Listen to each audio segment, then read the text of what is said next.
Graças a Deus, meus irmãos, bom dia. Abra comigo a sua Bíblia lá no Salmo de número 138. Chame também seus familiares para estar conosco nesse momento de escola dominical, momento onde nós vamos aprender mais da palavra do Senhor. Salmo de número 138. Diz assim, vamos ler apenas os 2 primeiros versículos. Render-te-ei graças, Senhor, de todo o meu coração. Na presença dos poderosos te cantarei louvores. Prostrar-me-ei para o teu santo templo e louvarei o teu nome, por causa da tua misericórdia e da tua verdade, pois magnificaste acima de tudo o teu nome e a tua palavra. Vamos ler de novo o verso 1, diz assim: Render-te-ei, graças, Senhor, de todo o meu coração, na presença dos poderosos, te cantarei louvores. Vamos cantar louvores ao nome do nosso Deus, vamos exaltá-lo acima de todo nome.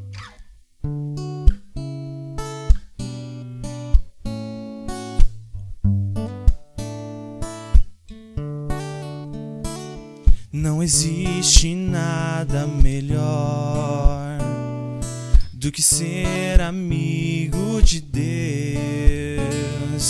caminhar seguro na luz, desfrutar o seu amor, ter a paz no coração,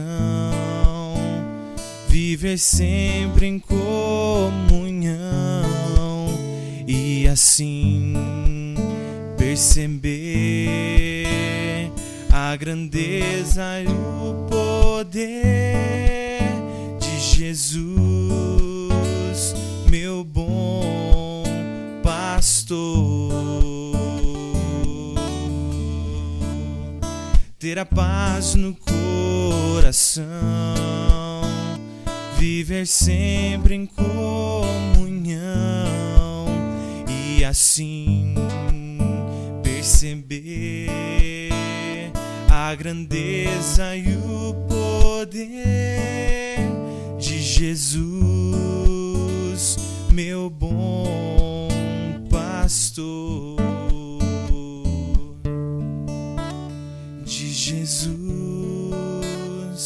meu bom pastor.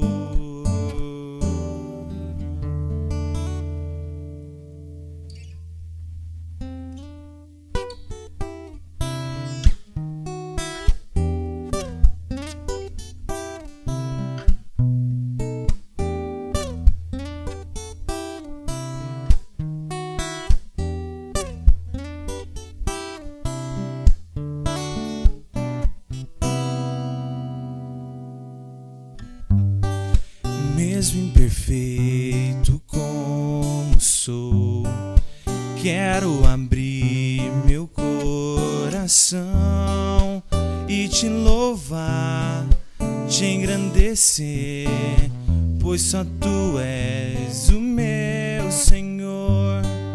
Mesmo sabendo quem eu sou, cuida de mim com teu amor, com tua paz enche o meu ser, com teu perdão renova-me.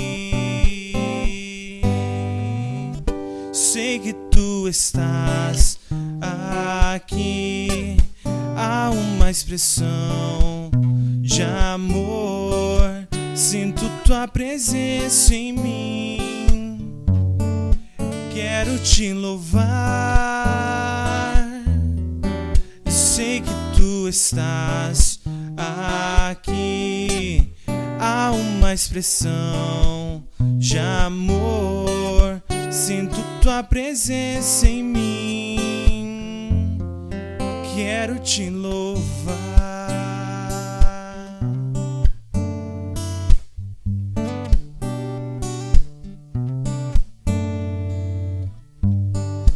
Mesmo sabendo quem eu sou, cuida de mim com teu amor, com tua paz enche o meu ser, com teu perdão renova-me.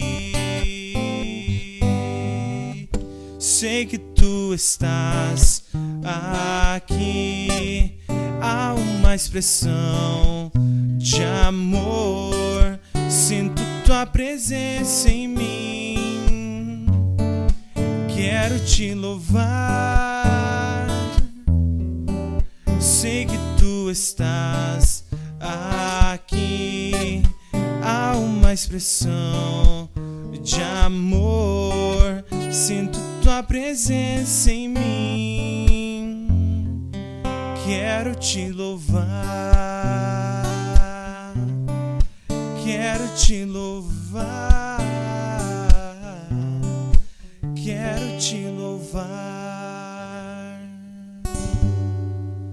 Amém, Deus, que esse seja o nosso desejo, a nossa oração, ó Pai, dia após dia, de te louvar, de querer te adorar, ó Deus. Nesta manhã nós pedimos para que o Teu Santo Espírito venha nos ensinar, ó Deus, e falar aos nossos corações, ó Pai. Receba o nosso louvor com aroma suave, ó Pai. Receba o nosso louvor verdadeiramente, ó Deus. Essa é a nossa oração que nós fazemos em nome de Jesus, amém. Amém. Quem trará novamente o estudo desta manhã é o presbítero Wagner. Então, fique com a sua Bíblia aberta, chame os seus familiares e vamos estudar mais uma vez a palavra de Deus. Amém, obrigado, Mateus. Louvor maravilhoso. Sabemos que Deus está presente conosco. Desejo a você um bom dia, que a graça do Senhor seja convosco. E eu quero convidar você, hoje nós estudaremos a lição de número 10 da nossa revista, que fala sobre a mordomia dos novos relacionamentos. E eu convido você, meu irmão, a abrir a sua Bíblia em Lucas, capítulo 14, dos versículos 25 ao 33. A revista aqui, meus irmãos, ela fala para lermos somente o versículo 26 e 27, mas eu gostaria de ler todo o contexto. Lucas, capítulo 14, do versículo 25 até o 33. Essa passagem tem por título o seguinte: Serviço de Cristo exige abnegação. É o que nós leremos nessa manhã. Acompanhe comigo a leitura, que diz assim: Grandes multidões o acompanhavam, e ele, voltando-se, lhes disse: Se alguém vem a mim e não aborrece a seu pai, e mãe, e mulher, e filhos, e irmãos, e irmãs, ainda a sua própria vida, não pode ser meu discípulo. E qualquer que não se tornar a sua cruz, 27 de novo. E qualquer que não tomar a sua cruz e vier após mim, não pode ser meu discípulo. Pois qual de vós, pretendendo construir uma torre, não se assenta primeiro para calcular a despesa e verificar se tem os meios para concluir? Para não suceder que, tendo lançado os alicerces e não a podendo acabar, todos os que a virem zombem dele, dizendo: Este homem começou a construir e não pôde acabar. Ou qual é o rei que, indo para combater outro rei, não se assenta primeiro para calcular se com 10.000 homens poderá enfrentar o que vem contra ele com 20.000? Caso contrário, estando o outro ainda longe, envia-lhe uma embaixada pedindo condições de paz. Assim, pois, todo aquele que dentre vós não renuncia a tudo quanto tem, não pode ser meu discípulo. Oremos mais uma vez. Eu quero convidar você a baixar sua cabeça e vamos mais uma vez interceder ao nosso Deus. Senhor, te agradecemos, ó Deus, pela tua palavra que foi lida, essa porção pequena, ó Pai, mas que de fato ela faça uma renovação nas nossas vidas, ó Pai, nas nossas mentes, e possamos de fato, ó Deus, entender o teu recado a nós nessa manhã, ó Pai. Abençoa a minha vida, ó Deus. Te agradeço porque essa palavra primeiramente fala ao meu coração, e agora nesse momento, ó Deus, eu clamo a Ti, ó Deus, para que fale com os nossos irmãos através da Tua santa palavra. Nós te agradecemos, em nome do Teu Filho Jesus, que vive e reina para sempre. Amém. Amém. Meus irmãos, hoje então nós trataremos desse tema, a mordomia dos novos relacionamentos, e vamos tentar entender por que isso envolve a vida do crente, né? Eu quero começar com uma terminologia simples. Nós, enquanto homens, mulheres que somos, né, seres sociais, nós necessitamos estar envolvidos com outras pessoas, né? Nós buscamos isso dia a dia. Aliás, nós, todo mundo, né, em qualquer cidade, em qualquer país, há esse empenho das pessoas em buscar relacionar-se, buscar estar em sociedade, buscar estar em conjunto, né? Isso faz parte da natureza humana. Mesmo aqueles que são nômades, né? Mesmo aqueles que passam por várias regiões sem morada fixa, mesmo assim caminham em conjunto, mesmo assim caminham em organização, né? E nós, então, somos seres que buscam relacionamentos. E vou mais além. A grande maioria das pessoas valoriza esses relacionamentos acima de qualquer coisa, né?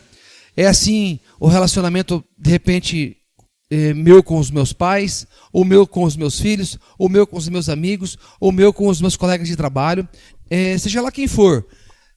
É muito comum nós percebermos nos dias de hoje o quanto nós investimos nos relacionamentos em que estabelecemos, né, por onde quer que passamos. E pode ver, né? Sempre que a gente chega num lugar, sempre que a gente chega no trabalho novo, na faculdade, na escola, né, na igreja que a gente chega, a gente já busca logo buscar relacionamento, buscar gente, né, buscar se envolver com outras pessoas. Isso é normal do ser humano, isso é normal do homem, da mulher, né? E aí é por isso que a gente vai estudar hoje essa importante lição, que é a mordomia dos novos relacionamentos e o quanto isso impacta, né, para nós no dia a dia. E vamos tentar entender um pouco o que Jesus fala sobre a mordomia, como devemos tratar essa questão do relacionamento. E aí, meus irmãos, eu já vou direto aqui para o ponto 1 da revista, porque o ponto 1 ele é muito duro, muito difícil. Aliás, ele já começa com isso, né? Ele começa com um discurso duro de Jesus. Discurso duro de Jesus. Então, se você olhar para o contexto que nós lemos, né, a revista ela até fala assim, ó, na página... deixa eu pegar aqui, página 35. Ela fala da seguinte forma: este é um discurso muito duro, porque é difícil de aceitar e de harmonizar com outros ensinamentos de Jesus. O que a revista está querendo dizer, né? Jesus ele colocou vários ensinamentos, né, onde nós devemos amar ao próximo como amamos a nós mesmos, por exemplo. Mas aqui, quando a gente olha para esse contexto, né, olha o que Jesus fala no versículo 26, né, para nós. Grandes multidões o acompanhavam nesse momento, e ele fala o seguinte, né? Se alguém vem a mim e não aborrece a seu pai, e mãe, e mulher, e filhos, e irmãos, e irmãs, e ainda a sua própria vida, não pode ser o meu discípulo. Então Jesus ele faz uma afirmação muito clara e um discurso muito duro. Um discurso que aquele que não aborrece o seu pai, a sua mãe, os seus amigos, não pode ser o meu discípulo. É lógico, meus irmãos, que eu, inclusive, estava assistindo alguns dias atrás uma pregação do reverendo Augusto Nicodemos, quando ele estava pregando sobre esse texto. E a leitura do reverendo Nicodemos, muito clara, muito direta, deixa claro que Jesus aqui não está falando para que sejamos contra essas pessoas, né? Jesus não está falando aqui que a gente brigue com essas pessoas. Não. Na verdade, o que Jesus está falando aqui, o contexto em que ele está dizendo é o seguinte, né? Que nós não podemos deixar Jesus de lado para seguir pai, mãe, família, amigo, seja lá quem for, né? Se pai, mãe, mulher, filhos, irmãos agem contra a palavra de Deus, agem contrários àquilo que estabelece a palavra de Deus para a nossa vida, né? Aí sim nós devemos deixá-los de lado para seguir a Cristo e somente a Cristo, é o que ele fala. Se nós não conseguimos, até o exemplo que ele deu, e é um exemplo que eu já vi várias vezes, né? Se de repente você tem um filho seu, ou um sobrinho seu, em que ele pede para você, por exemplo, uma vaga, que você burle um processo de recrutamento para que você consiga uma vaga para essa pessoa, né? Mesmo sendo seu sobrinho, se você fizer isso, você está abandonando a Cristo pelo seu sobrinho, né?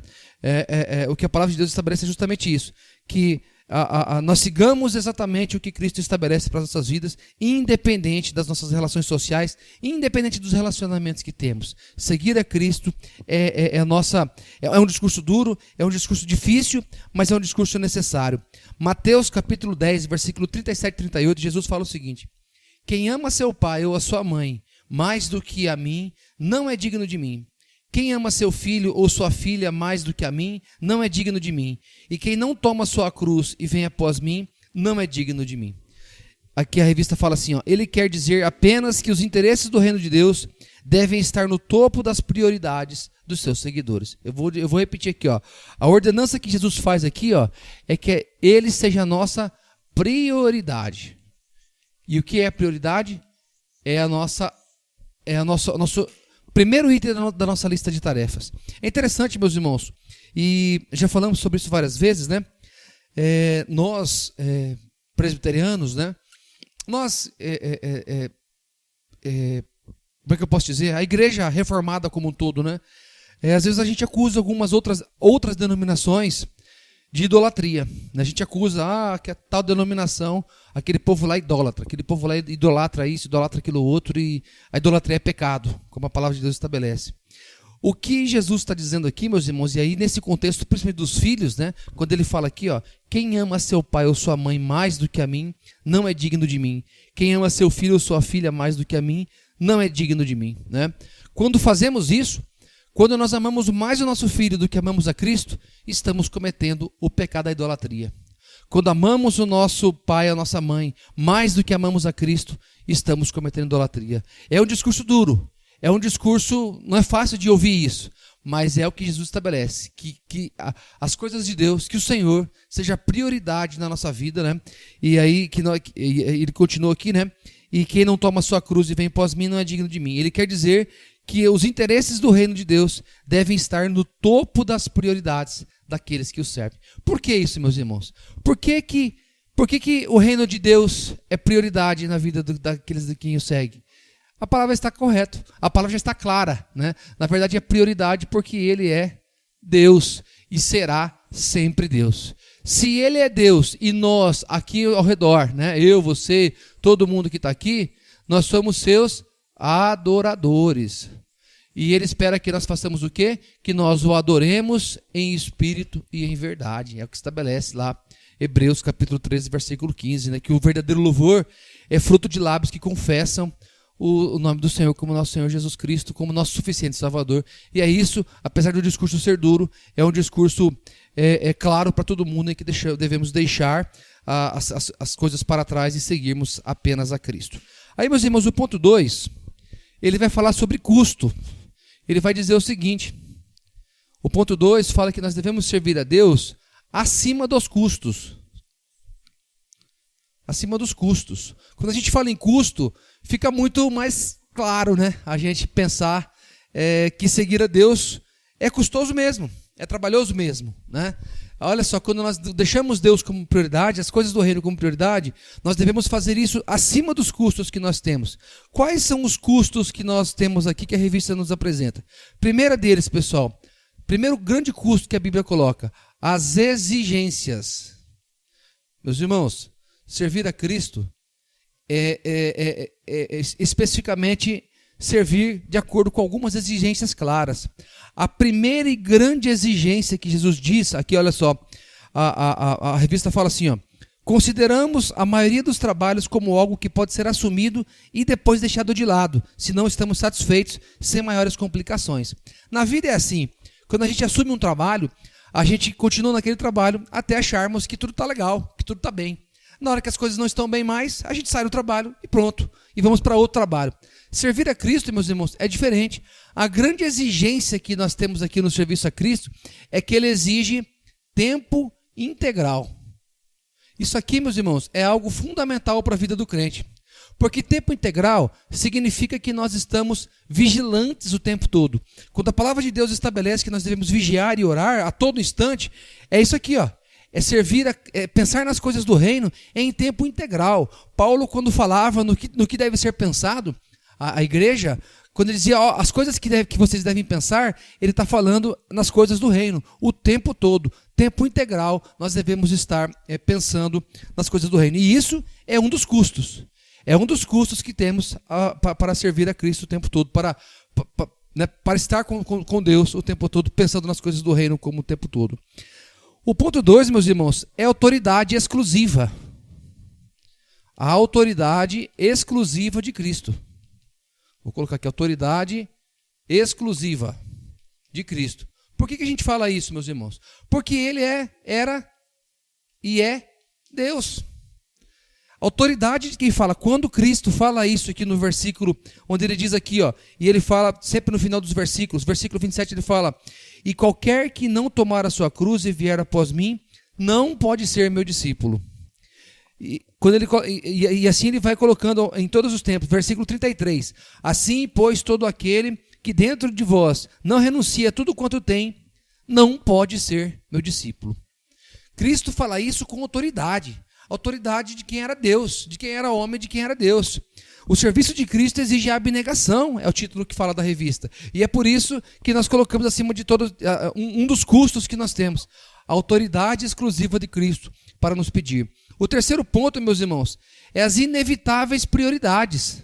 Vou colocar aqui outras prioridades.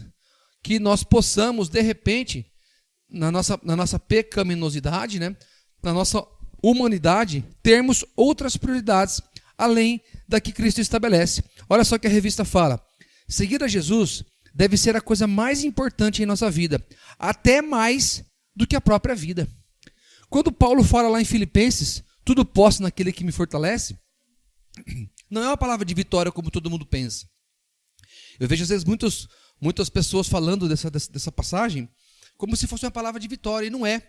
Paulo está usando esse contexto, essa frase, num contexto de pobreza, num contexto de derrota. Ou seja, tudo eu posso passar naquele que me fortalece. E aí, quando nós colocamos outras prioridades na nossa vida, como a revista aqui nos fala, né, que fica muito claro aqui, meus irmãos, que não devemos fazer nada que nos desvie do compromisso. Tudo deve ser feito para fortalecê-lo. Seguir a Jesus deve ser a coisa mais importante da nossa vida, mesmo que isso custe a nossa própria vida. É o que Paulo falava. Morrer é lucro no contexto do crente. Por quê? Porque servir a Cristo vale mais do que servir a nossa vida. Então, as inevitáveis outras prioridades é algo que nós temos que observar no dia a dia para que nós possamos nos dedicar em serviço. A pessoa que sabe bem com quem está comprometida segue em frente com a determinação. A revista fala isso e eu acho importante, meus irmãos. Se você está comprometido com Deus, se você conhece esse Deus, se você tem vida com esse Deus, se você tem intimidade com esse Deus, então você vai seguir firme nesse propósito. Porque aquele que conhece, aquele com quem está comprometido, ele seguirá em frente com determinação, e é isso que tem que ser a nossa busca diária. E o quarto custo que nós temos aqui, meus irmãos, é os perigos do mundo. Os perigos do mundo. Eu tenho falado muito disso com os jovens. Falamos disso no retiro de carnaval, e sempre eu venho falando com os jovens, porque nesse contexto dos perigos do mundo, né? Lógico que todos nós estamos sujeitos aos perigos do mundo, mas os jovens muito mais. Os jovens muito mais volúveis aos perigos que podem acontecer nesse mundo. As armadilhas que o mundo nos traz. E aí, meus irmãos, aqui não precisa nem entrar no detalhe. Todo mundo sabe quais são os perigos do mundo. Os perigos do mundo são aqueles que nos levam a caminhos que vão longe do que a palavra de Deus estabelece. Eu não sei se você já viu aquele quadro. Já falei dele aqui várias vezes na escola dominical. O quadro Os Dois Caminhos, né? Então tem um caminho, é uma pintura antiga, aí tem um caminho largo, cheio de brincadeiras no começo, cheios de chamativos para as pessoas, né? Tem alguém ali na porta chamando para entrar, dando doce, dando algodão doce para as crianças, balões, para que entrem naquele caminho fácil, naquele caminho largo, mas que lá na frente, lógico que as pessoas que estão entrando ali não vê, mas a gente que está vendo o quadro todo, você vai ver que aquele quadro leva ao fogo, leva à perdição. Enquanto do lado tem uma outra porta bem estreita, um pastor pregando com a palavra na mão, e esse caminho ele é tortuoso, ele sobe por uma montanha, e lá em cima leva ao céu, leva a Deus, né? E aí quando a gente olha para os perigos do mundo, me lembra aquele quadro. Eu lembro que eu era criança, eu ia na casa da minha avó, a minha avó tinha aquele quadro, e eu ficava por muito tempo. Meu pai teve o cuidado meu pai e minha mãe tiveram o cuidado de me explicar aquele quadro, né? Veja aqui como é que funciona, né? Eu lembro até hoje da explicação do meu pai sobre aquele quadro. E eu lembro que por várias vezes eu ficava olhando aquele quadro maravilhado, né? Nossa, mas puxa, que bonito. E ficava refletindo sobre cada detalhe daquela grande imagem. E é o que nós temos que pensar, meus irmãos, nos dias de hoje e de sempre. Os perigos que o mundo nos traz, né? É a preocupação do mundo com o eu e o que lhe agrada, em vez do interesse pelo que agrada a Deus. Meus irmãos, nós somos seres que procuramos o nosso bem-estar sempre em primeiro lugar. Por que você acha que Cristo deixou para nós uma missão que nós deveríamos amar ao próximo como amamos a nós mesmos? Olha só, Jesus disse para nós, né, que nós devemos amar ao próximo como amamos a nós mesmos. Isso já está mostrando, meus irmãos, o nosso grande erro, a nossa grande dificuldade, o nosso grande problema é que nos amamos demais.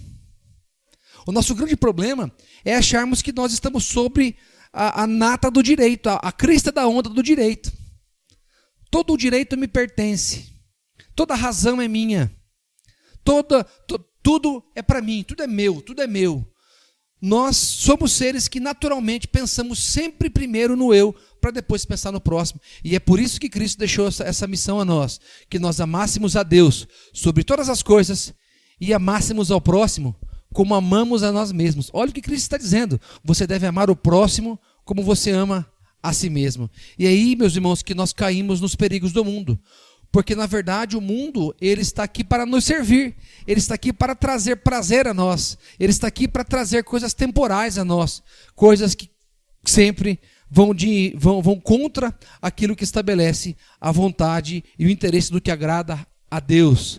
A esse Deus em que nós devemos ser adoradores. A esse Deus a quem devemos servir. São coisas, são antônimos. São coisas que não se encontram. E é isso que nós temos que nos preocupar aqui, e é isso que nós temos que nos dedicar a todo instante.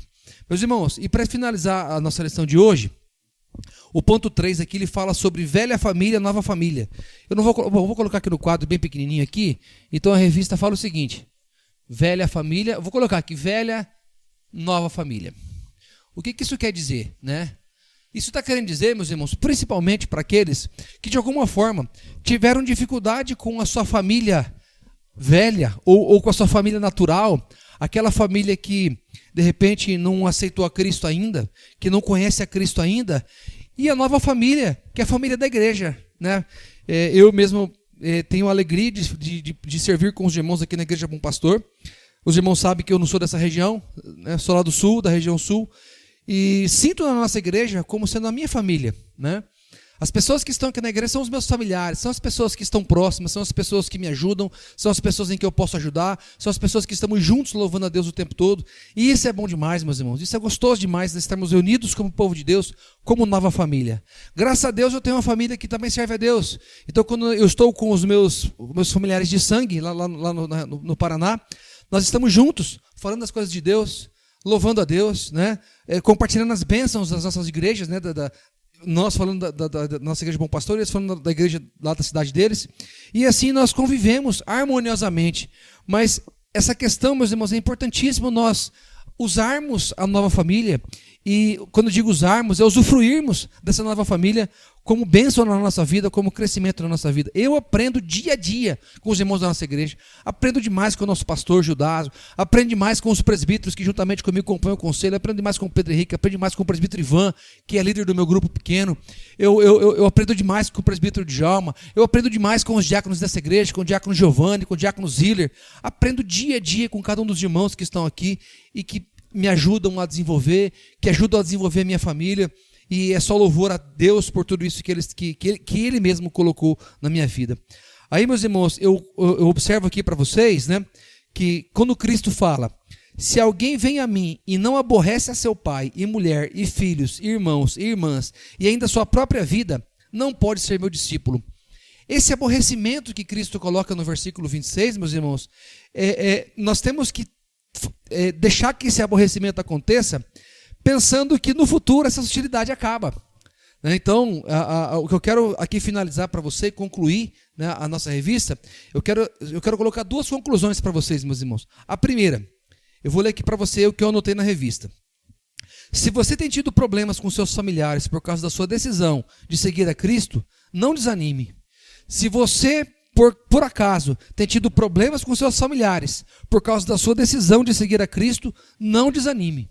Vá em frente. Se você teve problema com seu cônjuge, seu marido ou com sua esposa, com seus filhos, com seus pais, com seus avós, seja lá quem for, não desanime. E, meu irmão, é difícil para você e é difícil para eles também. Sabe por quê? Porque se você converteu seu coração a Cristo, se você hoje serve a Cristo, e isso faz com que você tenha problema com seus pais ou com seus avós, na visão deles, é algo mais ou menos assim, puxa, ele está renegando a nossa família, ele está renegando a nossa escolha, ele está renegando a nossa caminhada, ele está renegando aquilo que eu ensinei a ele por um novo ensinamento.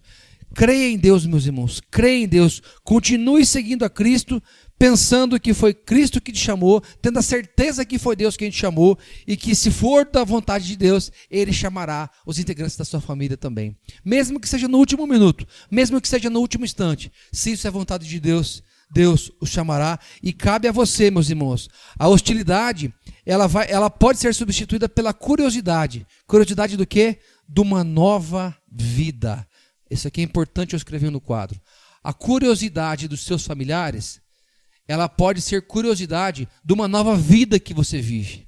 Aí a sua família vai perceber assim, nossa, mas essa pessoa que está aqui em casa, esse meu filho, ele era bravo, ele era irritado, ele falava besteira, ele tinha vícios, ele bebia, ele fumava, ele saía para a rua de madrugada. Hoje ele é diferente.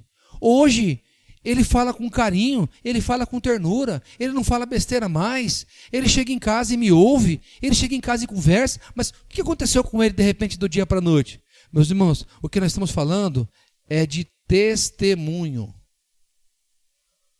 A palavra de Deus estabelece isso para a esposa. A palavra de Deus estabelece lá para a esposa que aquela que casou com o marido descrente, né, que o ganhe pelo seu bom procedimento. O que é o bom procedimento? É o testemunho, é um exemplo de nova vida que você vai apresentar para a sua família.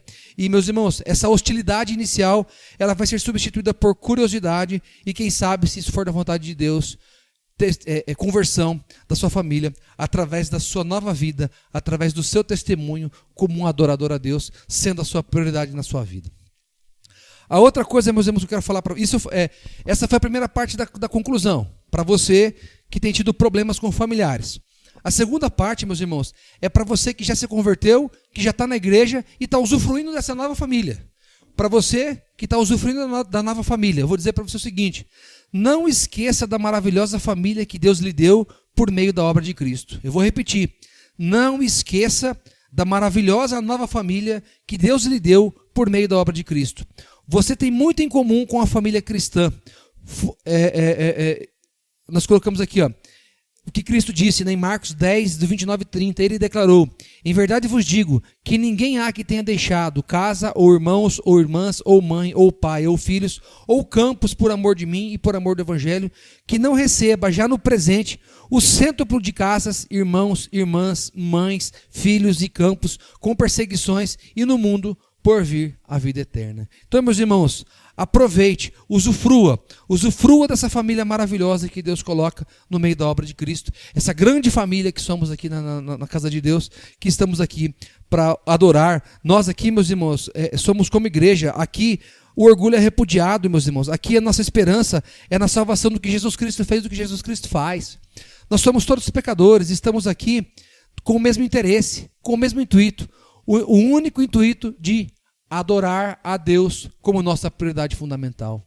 E é essa família, essa nova família que você deve usufruir e ser parte do membro, ser parte desse corpo, ser membro, né? Ser parte desse corpo enorme que serve a Cristo. E aí assim nós podemos ter nos novos relacionamentos, né? Que nós possamos ter nesses novos relacionamentos uma grande dádiva de Deus para as nossas vidas. Eu, meus irmãos, tenho grandes exemplos disso na minha vida, na minha família. Eu, graças a Deus, tive a oportunidade de rodar o Brasil, né? Sou do Sul, morei na região Norte, morei na região Nordeste, agora moro na região Centro-Oeste.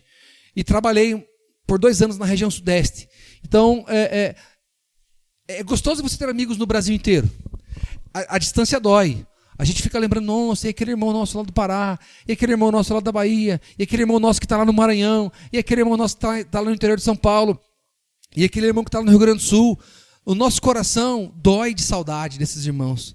Mas ao mesmo tempo nós nos alegramos, porque na hora que nós compartilhamos uma boa notícia, uma bênção, tem gente do Brasil inteiro orando por nós. Na hora que nós temos um problema, na hora que nós temos uma dificuldade e nós compartilhamos, tem gente do Brasil inteiro orando por nós. Então é gostoso demais nós podermos ser mordomos desses relacionamentos, que nós possamos servir através desses relacionamentos, porque assim nós podemos servir aos nossos irmãos, servir a Deus e sermos confortados, sermos quebrantados, sermos ensinados dia a dia, de acordo com essa grande bênção que Deus coloca nas nossas vidas. A revista termina assim, meu irmão: os nossos novos relacionamentos são uma grande dádiva que devemos administrar como bons mordomos de Deus. Eu vou repetir: os nossos novos relacionamentos são uma grande dádiva que devemos administrar como bons mordomos de Deus. Eu quero fazer uma provocação a você que está me ouvindo agora. Eu quero te provocar.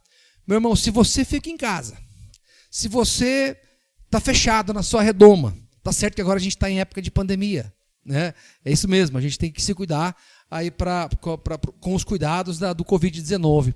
Mas para você, meus irmãos, que tem medo de sair, medo de se desafiar, medo de servir, medo de buscar novos relacionamentos, medo de conhecer novas pessoas, saiba que você não está sendo um bom mordomo dos novos relacionamentos que Cristo estabeleceu para você.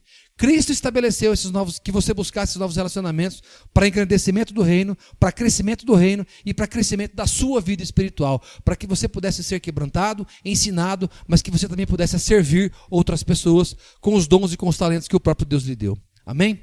Meus irmãos, que nós possamos pensar nisso, que nós possamos administrar como bons mordomos de Deus essa grande bênção que Deus nos dá, que são os novos relacionamentos. Que Deus possa assim abençoar o seu coração, possa abençoar a sua vida, e que nesse dia de hoje você possa refletir como tem sido a sua prática, como tem sido a comunhão na sua família, como que você tem interagido com os servos do Senhor, como você tem interagido com a igreja, e isso é algo fundamental. É por isso que nós estamos aqui na Escola Bíblica Dominical, para que essas verdades confrontem os nossos corações e confrontem as nossas atitudes. Quero convidar você mais uma vez a abaixar sua cabeça, orar a Deus, agradecer por esse momento.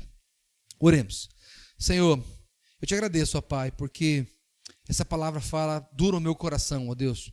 Porque essa palavra, ó Deus, ela inflama a minha vida dia a dia e faz com que eu busque dia a dia ter novos relacionamentos. E, ó Deus, a minha oração para a minha vida nessa manhã é que o Senhor me livre, ó Deus, dos prazeres desse mundo, ó Deus. Que o Senhor me livre, ó Deus, daquilo que o mundo oferece dia a dia e que vai contra, ó Deus, o que estabelece a tua santa palavra, ó Pai. Ó Deus, que eu possa estar ó Deus, na tua presença com a mente renovada, ó Deus, para dia a dia entender, ó Deus, e enxergar a sua boa vontade para a minha vida e para a vida da minha família e também para a nossa igreja Bom Pastor e para todo o povo de Deus reunido aqui nesse lugar, ó Pai. Abençoa as nossas vidas, ó Pai. Abençoa cada família, que nós possamos estreitar os nossos relacionamentos, que nós possamos servir mais um ao outro, que nós possamos de fato, ó Deus, estarmos presentes um na vida do outro para apoiar, para conduzir, ó Deus, para ajudar nas demandas que cada um de nós temos. E que nós, como servos teus que somos, ó Pai, que possamos ter paciência, que possamos ter, ó Deus, tranquilidade, ó Deus, mas que possamos ter o nosso coração aquecido, ó Deus, incendiado, para que possamos estar sempre juntos, louvando o teu santo nome, principalmente aqui na tua casa, ó Pai. Abençoa todos nós, ó Deus, dá-nos um bom domingo, debaixo da tua graça, debaixo da tua luz, pois assim nós oramos, em nome do teu Filho Jesus Cristo, que vive e reina para sempre. Amém. Que Deus abençoe você, meu irmão, que te dê um bom domingo e que a presença do Espírito Santo esteja sempre com a sua vida e na vida da sua família. Um grande abraço.